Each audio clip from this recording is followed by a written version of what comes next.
In the last class, we have seen the maximum power transfer theorem with case 2. So, what is the case 2? ZL is equal to RL plus JXL, where RL is variable. Where RL is variable, then you have to adjust this RL to under root of RTH square plus XL plus XL whole square. Then only the maximum power is transferred to the load. Now we are going to see the case 3.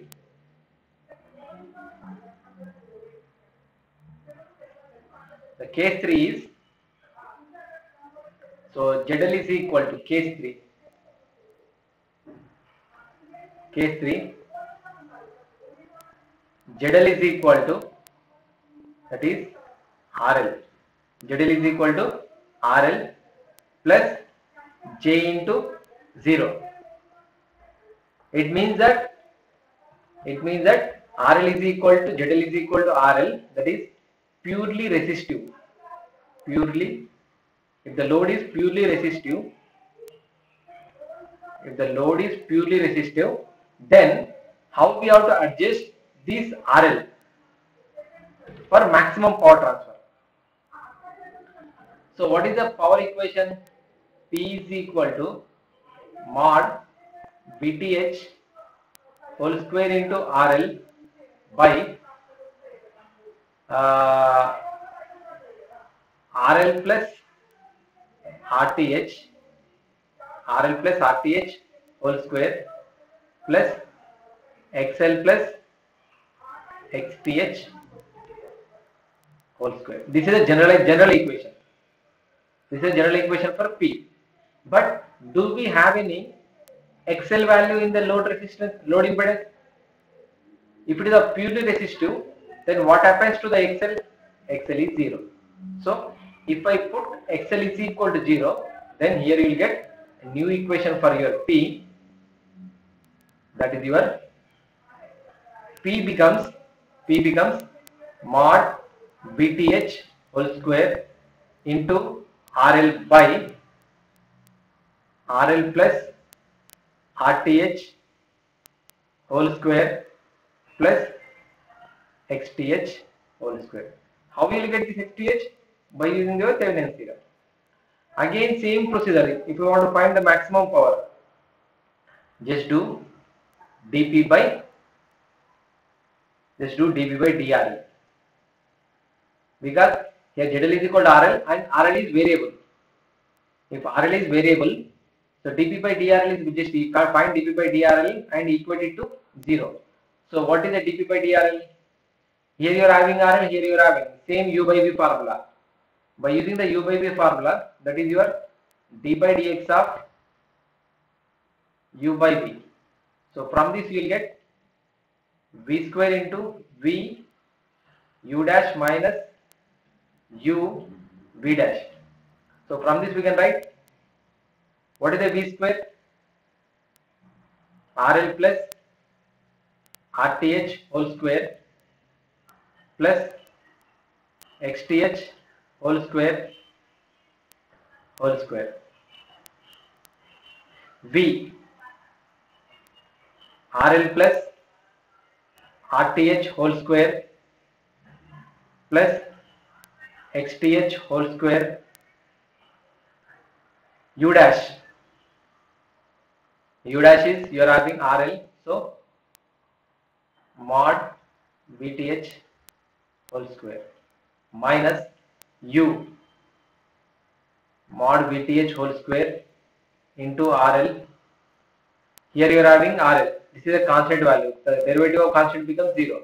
So 2 times of RL plus RTH. 2 times of RL plus RTH. So if you simplify, if you make it to 0, if you equate it to 0, the denominator is multiplied with 0. Then here you will get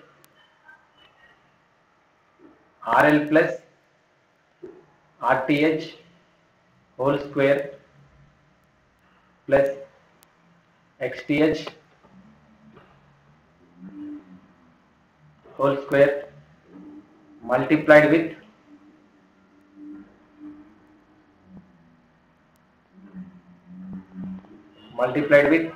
your VTH mod VTH whole square is equal to mod VTH whole square into 2 times of RL into RL plus RTH.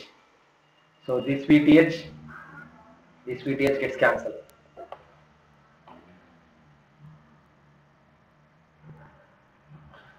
So from this we can write RL square plus RTH square plus 2 times of RL into RTH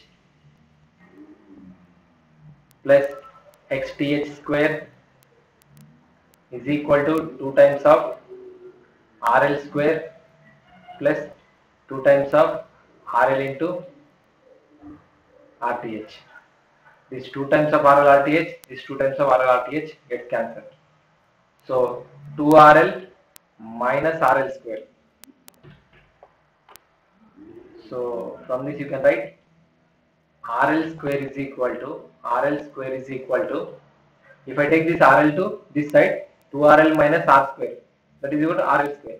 RL square is equal to RTH square plus XTH square. So RL is equal to under root of RTH square plus XTH square. RTH square plus XTH square. So you can remember like this, like in the previous case, in the case 2, ZL is equal to RL plus JXL and RL is variable. So there we got RL is equal to under root of RTH whole square plus XTH plus XL whole square. This is for case 2, where impedance is a combination of resistance plus reactance and resistance is variable. There we got RL is equal to RTH whole square plus XTH plus XL whole square. But here the case is ZL is equal to RL plus J into 0, which is nothing but your RL, and this RL is variable. So what is the difference between these two?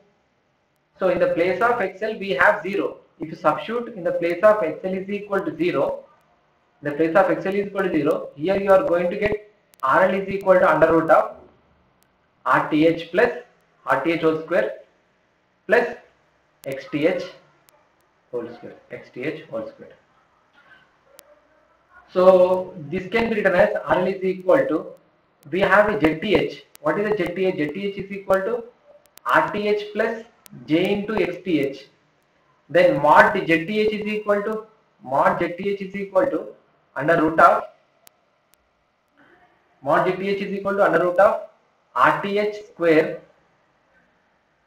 plus XTH square. Can I write mod ZTH is equal to under root of RTH square plus XTH square? Just compare this one, this RL with this.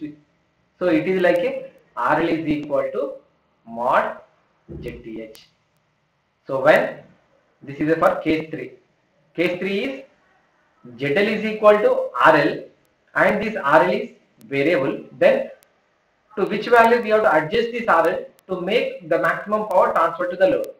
That is, if you make the if you adjust this RL value to mod of ZTH, then the maximum power is delivered to the load. This is for case 3. Case 4 is very simple. Let us see that one also. Case 4.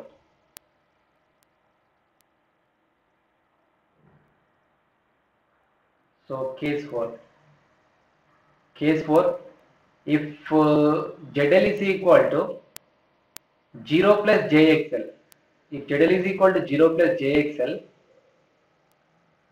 that is nothing but if ZL is equal to only the XL value, if ZL is equal to contains, it is a load impedance is equal to, it is a purely inductive or capacitive reactance or a combination. If ZL is equal to reactance, then RL, it means that RL is equal to 0. Then what happens to the average power? Let us see. P is equal to, what is the equation? Mod VTH whole square into RL by RTH plus RL whole square plus XTH plus XL whole square. So if you observe here, if RL is equal to 0, if I substitute here, this numerator term becomes 0. In the denominator, you are having some 0 plus some value. If the numerator is 0, then average value is 0. So no need to consider for if it is of constant or if it is a variable. So there is no any use of this one. So if in the load, if load resistance is 0, then average power delivered to the load is 0. Remember this one. If load resistance, if load resistance value is 0, then average power is equal to average power. So from the discussion of complex power only you can tell, because the complex power is equal to something like a mod I square into RL. This is your plus J into something, you will get here, you will get your I square into your XL. This is your reactive power and this is your real power or average power. If this RL is equal to 0, then average power becomes 0. So what is the case for? If load resistance is 0, the average power delivered to the load is 0. So 0 power is delivered to the load if load resistance is 0. So this is for case 4. So in the next class we are going to see some problems related to these cases. Thank you.